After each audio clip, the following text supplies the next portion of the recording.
Today's story is about a poor little boy, Peter. He was constantly mocked and mistreated by his adoptive parents. He thought he would have to endure this forever until his siblings found letters that their parents hid from him. But before we get into this story, please do me a favor and subscribe to Story Viewer and turn on all notifications so you don't miss any of our uploads. So, when Peter was only a year old, he was abandoned by his parents at an orphanage because of their poor living conditions. They were in debt and could not raise Peter in a safe and comfortable environment. Meanwhile, Taylor and Amanda were a young couple wanting to start a family so badly. When they were 28 years old, several doctors told them that it would be difficult for them to have children due to complications in their reproductive systems. So, that same year, they decided to adopt a child from their town's local orphanage. When they first saw Peter, they instantly felt as he was a part of the family. Then 4 years old, he was a blonde little boy with hazel brown eyes. "I think we found our son," Amanda told Taylor as they observed Peter playing with the other children in the orphanage's playground one day. Since that day, they worked towards officially making Peter a part of their family. They fixed all of his documents and took him into their home. At first, Peter fell in love. He was his new parents' center of attention, and they would often take him out to the park or to the mall to eat delicious meals as a family. However, this all changed a couple of years later when Amanda and Taylor miraculously conceived the children. When Peter was 6, he had come home from school rushing to hug his mother, but his dad removed his arms from around his mom. "Be gentle with your mom, she's carrying our precious children. If anything happens to them, you'll be the one to blame," Taylor told him. "I'm going to have siblings?" Peter said, surprised.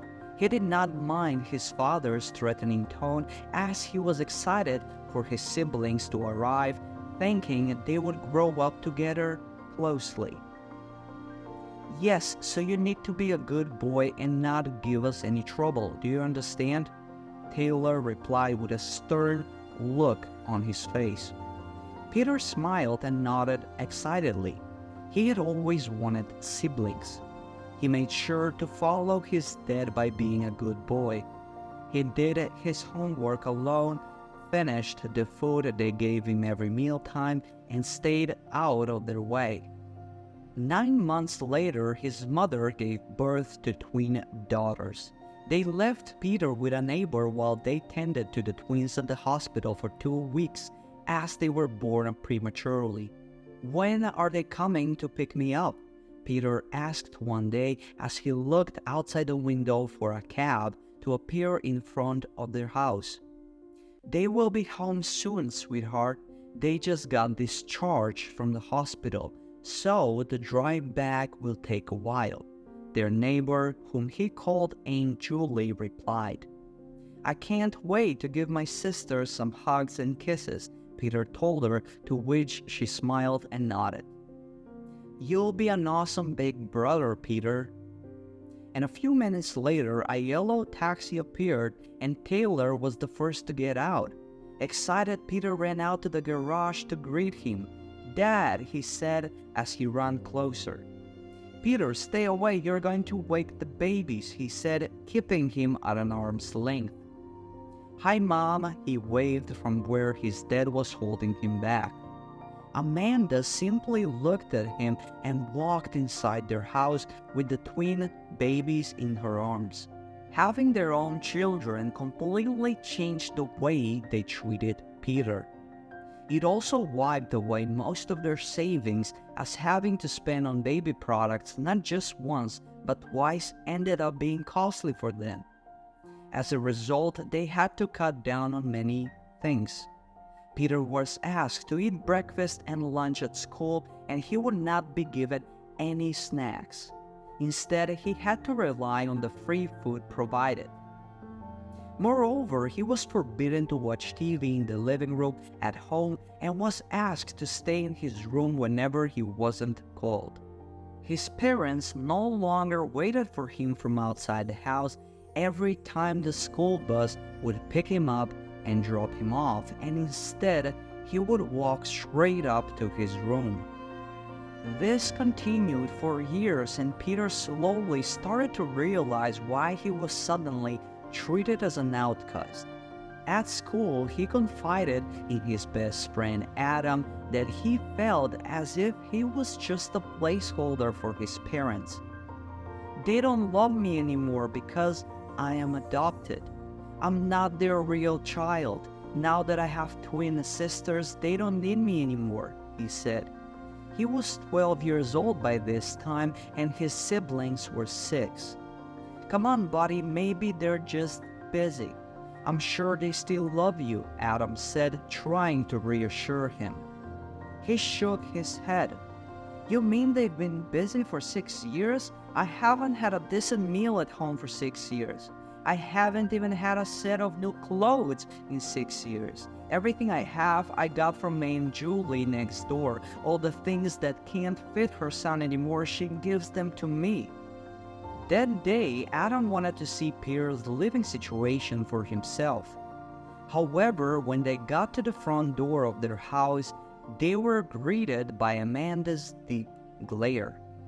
"There's not enough food for everyone tonight. Maybe next time, Adam," she said before pulling Peter inside the house. Adam nodded and gave his friend a pat on the shoulder before walking home, which was a block away from where Peter lived. As soon as he was out of sight, Amanda gave Peter a harsh wake-up call. "Who are you to invite people into my home?" she asked him. "You're already such a waste of space and money, and you're out here bringing more people to feed?" "Don't be ridiculous," she said before pointing up the stairs. "Go to your room and stay there unless you're called," she commanded. Having had enough of the berating and the humiliation from his parents, Peter quietly walked up the room with tears in his eyes. "What did I do to deserve this?" he thought to himself.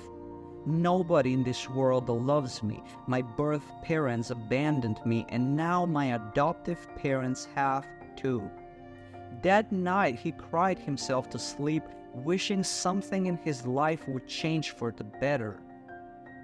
And the very next day, he came home from school to see his 2 siblings eating macaroni and cheese at the table, sorting through the mail. "Where's Mom and Dad?" Peter asked them. "They're the neighbors," Anna said passively without even looking at him. "By the way, there's a letter here for you," she said, throwing the envelope towards him. "Me?" he said in disbelief, picking the envelope up from the floor. As soon as he opened it, he read the words, "Peter, sweetheart, we have been waiting for you to answer." At that instant, Amanda burst through the door and was surprised to see him holding the piece of paper.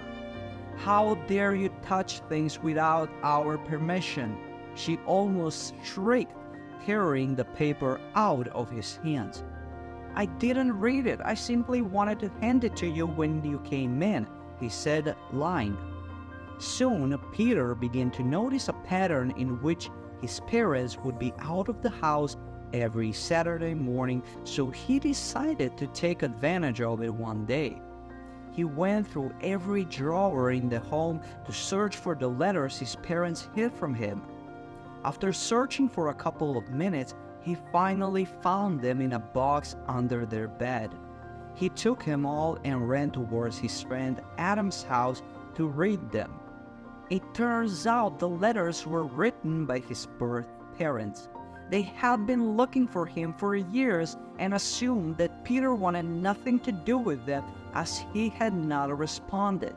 The first letter was dated back to 4 years ago, and it read, "Dearest Peter, we are terribly guilty and sorry that we abandoned you. You did not deserve to be left at an orphanage, but your father and I had no choice. We were poor and could not feed you proper food. We thought that having you stay at the orphanage would give you a chance at a better childhood while we searched for work. We made it, Peter. Dad and I found work at a local restaurant soon after. We learned so much from working there that we managed to put up our own diner. Now, 7 years later, we have over 6 branches. We went back to the orphanage hoping to take you back, but we were told you had been adopted by a lovely young couple. How are they, sweetheart? Do you have a great life? We want to see you so badly. Your dad hired a private investigator to find out where you lived, and that is why we're writing to you now. If you happen to receive this, please do write back. We long to hear from you. Love, Mom and Dad. Peter could not believe his eyes. He went through the letters one by one and realized that up until this week, his parents had been writing to him. Adam, my birth parents, they've been looking for me, he told his best friend. Is there a number they left? Give them a call right now, Adam said, handing him their wireless landline phone. Peter nervously dialed the number on the most recent letter, and a woman answered. Hello? Hi, is this Mrs. Anderson? He asked. Yes, this is Mrs. Anderson. May I know who's on the phone? She replied. It's me, Peter, he said calmly. There was silence on the other line for a couple of seconds. Peter? Peter, my son? Is it you? Please don't let this be a prank. Is it you, sweetheart? She said, immediately crying. It's me, Peter. I only found your letters today. My adoptive parents hid them from me for years, he explained. Oh my God, Peter, are they not treating you well? Where are you? Dad and I will come to see you right now, she said. I'm at my best friend Adam's house, Peter responded before giving the address. About 4 hours later, at 3 in the afternoon, the doorbell rang. Adam's parents knew about the whole ordeal, so they gladly agreed to host Peter's parents at home for a meal. Both their eyes were red and swollen from crying when they got there. They greeted Adam's parents and introduced themselves before turning their gaze at Adam and Peter, who were watching from the staircase. Peter, his mom said, sobbing. Peter walked down the stairs and stood in front of her. She opened her arms for an embrace, and Peter moved in closer. He had not felt the warmth of a hug for years, and the comfort that hug gave him brought him to tears. Adam and his family gave Peter and his parents some privacy. They spoke in the living room, where Peter's parents apologized and explained why they had to let Peter go years back. In turn, Peter revealed how his adoptive parents have been mistreating him for years since the arrival of his siblings. Hearing his story broke his parents' hearts, and they all cried together as they decided on what to do next. Would you be willing to move in with us, sweetheart? I know you probably don't trust Dad and me just yet, but we love you so much, and we would love to start fresh with you. We live in Miami, so it took us hours to get here. We took the first plane out, and luckily there was one about to leave when we got to the airport, his mom Sarah explained. Peter nodded. I haven't embraced someone in years, and when you hugged me when you arrived, it just felt like home. You had reasons why you had to leave me at the orphanage, and I understand that. Now, I just want to be in a loving and safe home, he admitted. With that, Peter's parents got to work. They hired a lawyer that same day and knocked on the door of Amanda and Taylor's house that evening with Peter with them. Peter, where on earth have you been? Amanda angrily asked before noticing the three adults behind him. "Who are they? What did I say about inviting people into my house?" she asked Peter while trying her best to hide her annoyance. The lawyer intervened and introduced herself and said they had enough evidence to file a child abuse case against her and Taylor for how they treated Peter. Sarah spoke after, introducing herself as Peter's birth mother.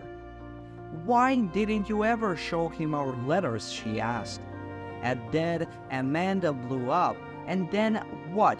You take him and he lives a happy life while we continue to suffer in poverty? I find that quite unfair. We fed him and kept him with us for years and we get nothing in return? You fed him expired food and barely fed him. You were the one who chose to adopt him, yet you treat him as an outcast," the lawyer said. "Because of that, I have a court order to take him out of your custody as his birth parents appeal for a reversal of his adoption. You have no right to ask for anything in return. You promised to take care of him when you signed those adoption papers." Suddenly, afraid to be taken to court, Amanda gave up on trying to get monetary compensation from Peter's wealthy biological parents. She just wanted them gone. "Fine, take him. That's one less problem that I have to deal with," Amanda said before shutting the door on them. Once his papers were fixed, Peter moved to Miami with his parents.